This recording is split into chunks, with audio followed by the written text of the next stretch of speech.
Hello guys, today we will discuss chapter number 9. The name of the chapter is Problem of Excess and Deficit Demand. First of all, we define the meaning of full employment. It refers to a situation when all those people who are willingly to work. सबसे पहले समझते हैं कि willingly to work का मतलब क्या होता है, जो कि काम करने के लिए रेडी होते हैं, and able to work जो काम कर सकते हैं, are getting work at existing wage rate. Unemployment का मतलब होता है it refers to situation when people are willingly to work and able to work but not getting work at existing wage rate. Next is voluntary unemployment when people who are able to work and getting work but not willingly to work, जो कि काम करने के लिए ready नहीं है at existing wage rate. Next is involuntary unemployment when people and willingly to work but not get work at existing wage rate. Next is deficit demand. Deficit demand क्या होता है? When AD demand is short of AS for full employment equilibrium. इसके बाद ये एक diagram है, इससे भी एक्सप्लेन कर रखा है. यहाँ पे हमारा लेवल ऑफ इनकम आ जाएगा, Y आ जाएगा, और इधर हमारे पास ADAS आ जाएगा, एग्रीगेट डिमांड एग्रीगेट सप्लाई आ जाएगा, और इधर हमारा ज़ीरो. तो सबसे पहले जो ये वाली लाइन है ये हमारी AS की लाइन हो गई, ये वाली लाइन हमारी AD की लाइन है, ये भी AD की लाइन है. ये वाला जो पार्ट है ये हमारा डेफिसिट डिमांड है, ये वाला जो पार्ट है ये हमारा अंडर एम्प्लॉयमेंट है, और जो ये वाला पार्ट है ये हमारा फुल एम्प्लॉयमेंट है. यहाँ पे हमारा इक्विलिब्रियम आ गया.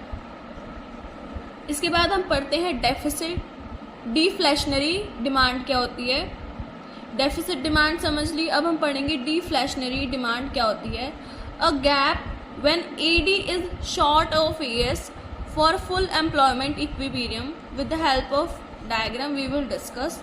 फर्स्ट ऑफ ऑल ये हमारे पास लेवल ऑफ इनकम आ गया, ज़ीरो, ADAS आ गया, ये वाला पार्ट हमारा अंडर एम्प्लॉयमेंट इक्विलिब्रियम आ गया, ये वाली लाइन हमारी फुल एम्प्लॉयमेंट की आ गई, ये हमारा ये AS की लाइन है, ये AD की लाइन है, और ये AD की लाइन है, और जो ये वाला पार्ट है यहाँ पे ये डेफिसिट डिमांड थी, और यहाँ पे ये वाला पार्ट डिफ्लेशनरी डिमांड है.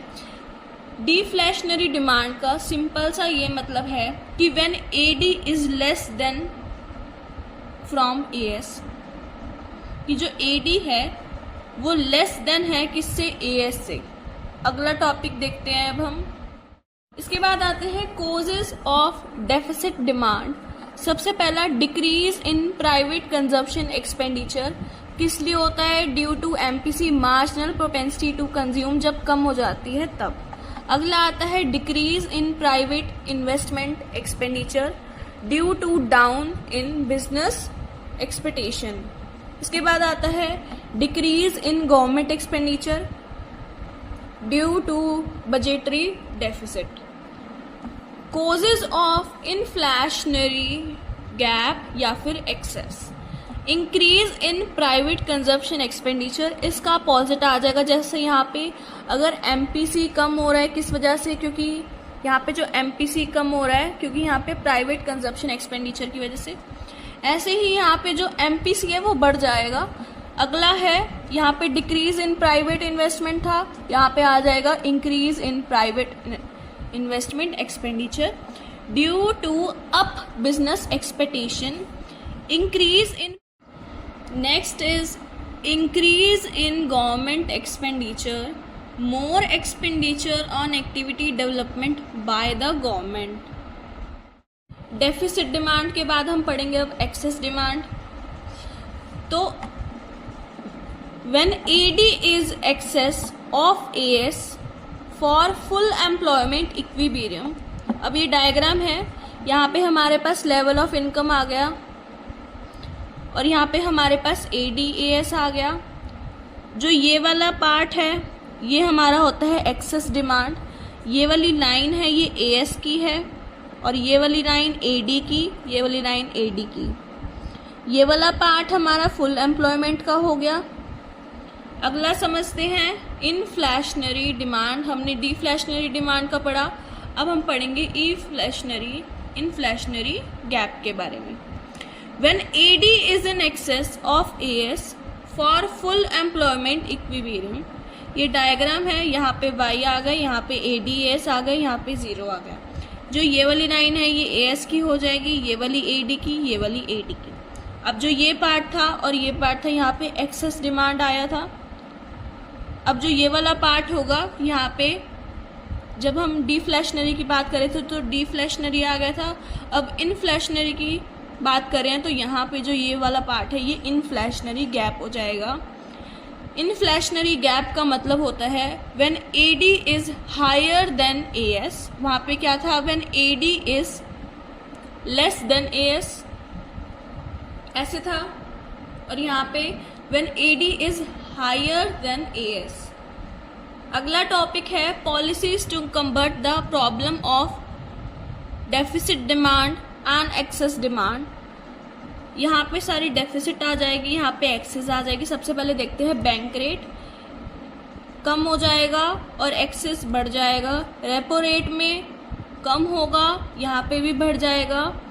रिवर्स रेपो रेट में यहाँ पे कम, यहाँ पे ज़्यादा। CRR में कम और यहाँ पे ज़्यादा। SLR में कम ज़्यादा। ओपन मार्केट ऑपरेशन में परचेज सिक्योरिटी हो जाएगा और यहाँ पे सेल सिक्योरिटी हो जाएगा। यहाँ पे मार्जिन रिक्वायरमेंट में कम हो जाएगा, यहाँ पे बढ़ जाएगा। क्रेडिट राशनिंग में यहाँ पे विड्रॉन होगा और यहाँ पे इम्पोज होगा। इसके बाद है फिस्कल पॉलिसी, डेफिसिट और एक्सेस। यहाँ पे जब गवर्नमेंट एक्सपेंडिचर होगा तो यहाँ पे बढ़ेगा, यहाँ पे कम होगा। टैक्सेस में कम होगा, बढ़ेगा। पब्लिक डेप्ट में यहाँ पे कम होगा, यहाँ पे बढ़ेगा। बोरिंग में यहाँ पे बढ़ेगा, यहाँ पे कम होगा। फिस्कल पॉलिसी क्या होता है, ये फ्रेम करती है government, which is also called budgetary policy. इसका दूसरा नाम होता है बजटरी पॉलिसी। इसके दो कंपोनेंट्स होते हैं, एक होता है गवर्नमेंट एक्सपेंडिचर और एक होता है गवर्नमेंट रिसेप्ट्स।